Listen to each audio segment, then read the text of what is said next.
Everything King. Shout out. Something else.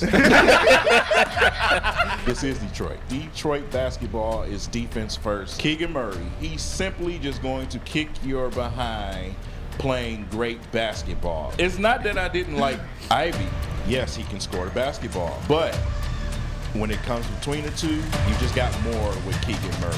To me, it was just like night and day. We have royalty in the building. Everything King. Shout out. Thank you for joining us, man. You guys are something else. We want to talk some Pistons with you, man. You came with the Bad Boys shirt. Actually, you know what? I actually didn't get to have this conversation with you yet. Yeah. During NBA draft time, leading up to the draft, I wasn't anti Jaden Ivey. Yes, you were. I wasn't anti Jaden Ivey per se. Yes, you were. Easy. But he was just Easy, not number one on my list. Okay, That's cap. he was on the list. That's so cap. But he was down on the Captain list. Planet. I wasn't alone in that camp, though. Okay, King, Hey, you was there with me. Hey, you know me. I don't mind being a bad guy. Yeah. You know, at all. At all. Can we give you your best evil laugh real quick? No. No. Listen, man. Swing and a miss. Right. Yeah, I thought you were gonna get a good ass evil laugh, man. It's not that I didn't like Ivey. Ivey just wasn't my top player out of the two.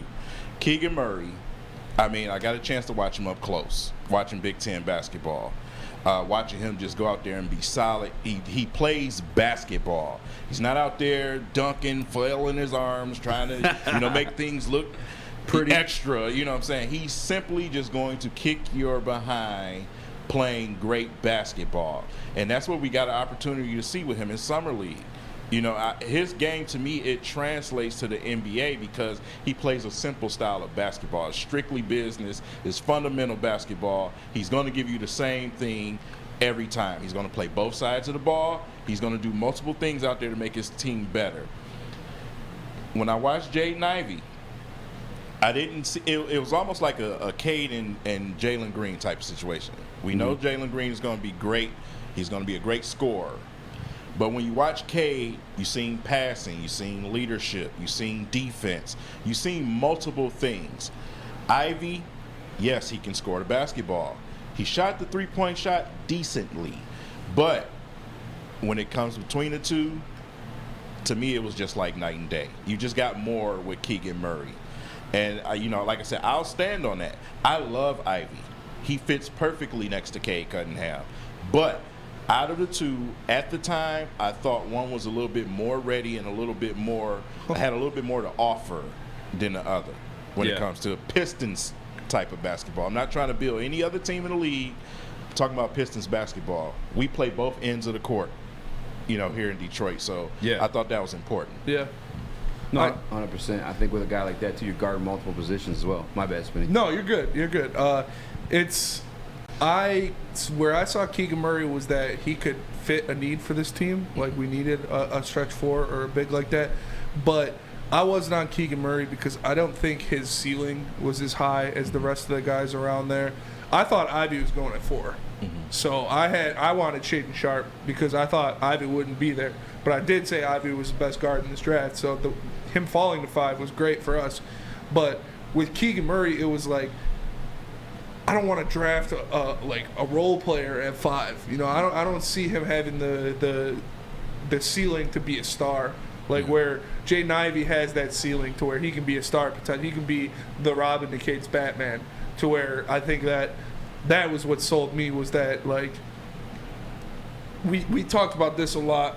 It depended on which way you wanted to go. If you wanted to go like Boston Celtics style, where you get the 1-2 and then put good players around to complement them, or same with like Golden State, you get the 1-2 punch or something like that, or you want to go the Dallas Mavericks style, where you get Luka and then you surround him with shooters and stuff and have Luka run the show. And so they obviously want that 1-2 punch and then add pieces on top of that. So I love Jaden. I think I agree with you. Like he's a great fit with Cade Cunningham. It's like that thunder and lightning kind of thing. So I'm happy they got him. I really didn't think he would be there. I thought Kings draft a guard every year. I was Yeah. like, there's no way they're not taking Jaden Ivey. But Right. they didn't, and we got him, so I was happy for that. You said it's a perfect fit next to Caden. That was actually my beef, because I didn't like the fit as much, because I feel like Jaden's a guy who needs the ball in his hands to operate. I feel like he's better as the main guy versus like the Robin, you know what I'm saying, the Cade. And I like Cade with the ball in his hands majority of the time too, because I feel like he's a better playmaker. I mean, one of the marks on Jaden's scouting report was the turnovers. Sometimes it was some sloppy play, and we saw that even in summer league to an extent too. Where do you see it as like a fit alongside Cade? Simply because of his play style. You know, like I said, I think with his mentality, Jaden Ivey is not a selfish guy. You know, even though he had the ball in his hands a lot more, it's just, I think it was more of where he played. In a league, playing with a Cade Cunningham, playing with a Sadiq Bey, I think he fits in like a glove. You know, I don't think he's going to have an issue not having the ball in his hands all the time. He'll have a more open court, more opportunities for him to make plays. We've seen it in the limited time in Summer League. You know, he was willing to go out there and throw alley-oops, you know, try to help other players out there while he was out there. I think you're going to get the same thing out of him. My only thing with Ivy is on the defensive side of the ball, I want him to get the same effort. You know what I'm saying? And that's one of the things that Troy Weaver and Dwayne Casey mentioned. Mm-hmm. You know, coming here, you're going to have to play both sides of the basketball. Yeah. And when I watched him on tape, a lot of moments where I seen him take off plays. You know what I'm saying? So that's my only concern with Jaden Ivey. I don't have no problem with him, you know, with Cade Cunningham. I think they'll work fine together. Cade, we already know, is not selfish. And if Ivey doesn't start right away, him and Killian Hayes off the bench, I think they'll play well together. Like I said, we've seen the example of it. But Ivey's going to fit just fine. It's nothing to worry about as far as having a basketball in your hand. It's not going to take a bunch of possessions away from Cade. It's a lot of basketballs to go around. Cade, to me, I don't think he's more concerned with being a 30-plus point scorer. You know what I'm saying? He wants to win basketball games. Yes. So when you bring a guy in at, you know, with Ivy, you take a lot of the. We've seen Cade Cunningham get quadruple team. Yeah. You know what I'm saying? Yeah. You can't do those type of things when you have Ivy and Sadiq Bey to deal with. Yes, sir. Plus Bagley, and you have, you know, Duran, Stewart, whoever it is at that 5 spot. This you know, motherfucker's catching big. lives. Yeah, catching lives. So, like I said, they fit well together. Troy Weaver's doing an excellent job taking his time and building his team right, like good franchises do it, instead of trying to do it overnight. Yeah. If I may, real quick too, as a rehabbing Jaden Ivey truther, a lot of things changed for me once he did get drafted to the Pistons, and I saw those tears flowing out of his face. I seen that there's like a passion to play ball, and it's a commitment to the city of Detroit specifically, because he does have the family history. And I'm not doing it as like a slappy way to sell like fan season tickets and stuff like that. Those tears were like falling. It's you know what I'm real. saying? Yeah. In every single like interview afterward, and he said it multiple times, even leading up to the draft. Yeah. Even on Team Z in the airport, I want to be in Detroit. I want to be in Detroit. And you know, Dwayne Casey, Troy Weaver, they challenged him to play that defense. Yes. And just me knowing that he has that passion, one, to win. You see the lock screen on his phone talking about how, you know, he wants to do this, wants to do that. Which, I mean, I think everyone does that. You know what I'm saying? I want to lose 60 pounds in there somewhere, not playing. But no, nonetheless, though, like, I just feel like there's a true passion to play ball, winning ball specifically, and just knowing that the leadership in front of him, that be Casey, Weaver, and even Cade, is you got to do this, you got to do that.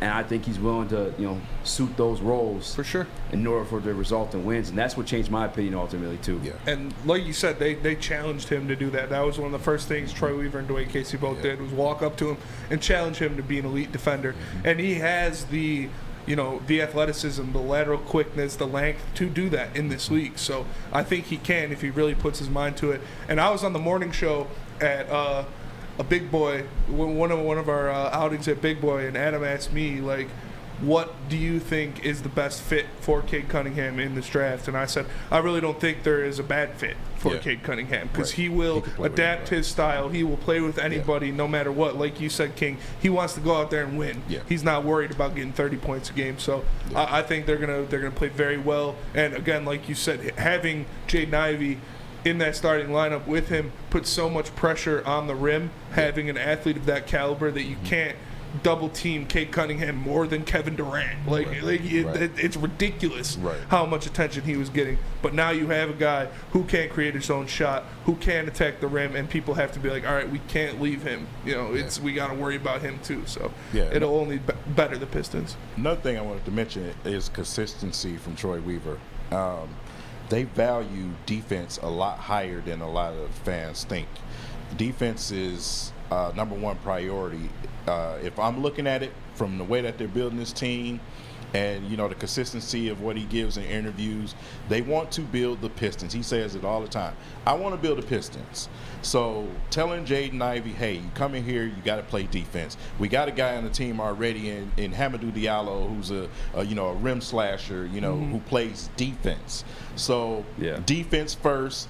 And then comes the offense, the scoring, and everything else. He's adding the pieces to make them more successful on offense. But right now, defense is the focus at this stage of where the Pistons are. Yeah, I sent these stats to Easy I saw on Twitter the other night that, I knew, Hamidou played defense like that, but he's top 4 in rim defense for guards in the NBA. And Isaiah Stewart was top 10 in rim defenders for bigs in the NBA. So I was like, wow, they are building it from, how Detroit championship teams were built. Right. With a great backcourt and playing great defense. Yeah. So.